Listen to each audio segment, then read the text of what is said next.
Can you program a key yourself for a 2014-2020 Chevy Spark flip key, even if all keys are lost or you just want to add a new one?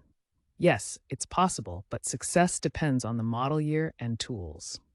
The Chevy Spark uses GM's Passkey 3 Plus immobilizer integrated with the BCM or body control module. Programming involves syncing a transponder chip in the flip key to the BCM via the OBD2 port. For all keys lost scenarios, you'll likely need a dealer PIN, obtainable with VIN verification. Recent advancements in diagnostic tools have made this more accessible, especially for 2014-2018 models. However, 2019-2020 models have stronger encryption, increasing failure rates without advanced tools. Keep in mind, cybersecurity concerns have led to tighter controls, and unauthorized programming can trigger anti-theft modes. Also, proving vehicle ownership is legally required in many jurisdictions. The core steps for programming Chevy Spark flip keys begin with obtaining a compatible blank flip key.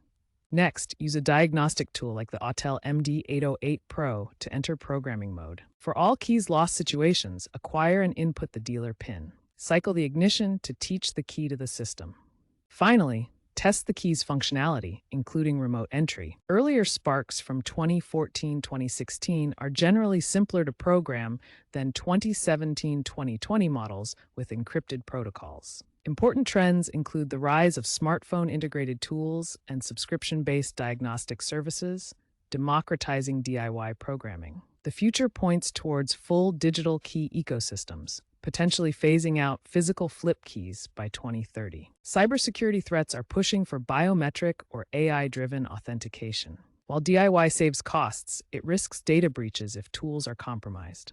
Locksmith associations recommend professional services for all keys lost to avoid legal issues.